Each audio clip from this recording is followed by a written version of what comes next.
Hi there. Welcome to yet another episode of Tuesday Tips with Terry. I'm so glad you're here, and today you're going to love this video because it is one of the most overlooked mistakes that solopreneurs make with their business, and that is not having a consistent anchor call to action. Now, let me explain what that is. So when we're out there posting our great stuff like this, me and my video, and whether we're using YouTube, LinkedIn, Facebook, doing a podcast, whatever the medium is and whatever the channel is, it doesn't matter. Because we have so many different channels and media that we're using, it can get a bit confusing for our audience, because along the life cycle of your relationship building and your awareness creating, you're never really sure where people are going to meet you. So, for example, they may find you through a referral of a friend. They may find you on someone's feed on Facebook where they shared one of your videos that they liked.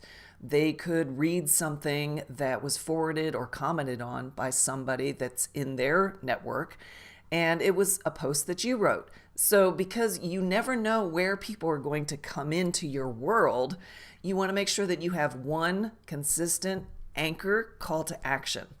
And a lot of times we'll be in a channel doing a certain media. For example, a YouTube video. We're on our YouTube video, we're like blah, blah, blah value, talking about our stuff, giving tips and advice or whatever the value is to our audience. And then, of course, at the beginning and the ending, or one or the other, typically the ending, you want to have that call to action. Well, a lot of people will say, subscribe to my YouTube channel, check out my YouTube videos. So they keep it very myopic. They keep it right in that channel. When in fact, what they need to do is they need to propagate their other channels, and they need to get those people to consume more of their other media. So for example, I may meet somebody on a YouTube, meaning meet virtually, find somebody on YouTube and really like their videos, but I may actually consume more of their content if I find them on a podcast, because I listen to podcasts probably 2-to-1 ratio than I do watching videos, because obviously watching videos requires a very dedicated, one focus, as opposed to being able to multitask, like going for a walk or working out and listening to a podcast, or even driving and listening to a podcast. So there's a lot of different ways, which is what's great about marketing today, is because you can have all of these channels. You can create all of this content. And depending on what your audience prefers, you want to make that one obviously the leader. But getting back to the call to action, what I mean by a specific anchor call to action is you want something that you control. So if you're driving traffic into a Facebook group or a YouTube channel or a specific podcast, that's great. But remember, that's off your platform. That's out there in a social media channel. So depending on what they change in their algorithms or how they display their content or what privacy and terms that they change, it's out of your control. So use it for what it's intended to do. It's intended to drive traffic to you. And what you are online is your website. Excuse me. So I get so excited. And what's important about your website is that it's one place that you control. It's all yours. You control every bit of content on it. Everything that's posted, commented on, it's yours, baby, right? So what you want to do is you want to send people to your website and design your website in such a way that it takes people through a process, a thought process of what it would be like to have your solution.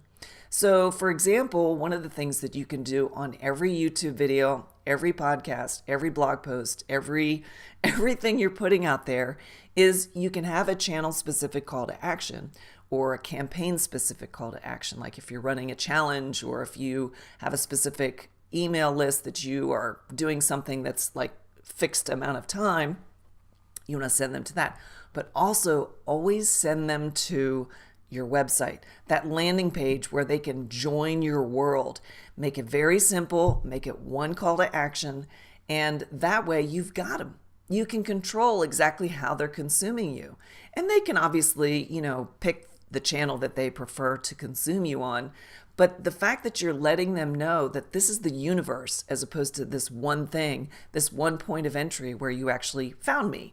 And that way they can consume more of you. They have more choices in how they can actually consume your stuff. And they can also participate more in what you have to offer and the value that you have to give. So that's my message for today. Create one consistent call to action that's an anchor that takes people to your website, that has them sign up, get them on your list. That's your moneymaker right there. Get them on your list and then start building that relationship from there. All the other channels are important. It's a way to get out there and find those people and to just give you the confidence to put your stuff out there and do your thing, but also always remember to keep them coming back to your website. Hopefully that tip was great. Go and look at all of your social media channels and the content you're putting out there and see if you're doing this. And if you are doing it, is it consistent? Remember, people are coming to you. You have no idea how they're going to find you. There's millions of ways they could find you. And you want to make sure that you're treating everybody equally and getting them all to do the same thing. Get them on that list and start building that relationship. Hope this was valuable to you. Please reach out to me anytime by going to terry@better3.com, and I will answer your emails personally, and you might even get a phone call. All right, have a great day, and thanks again for watching.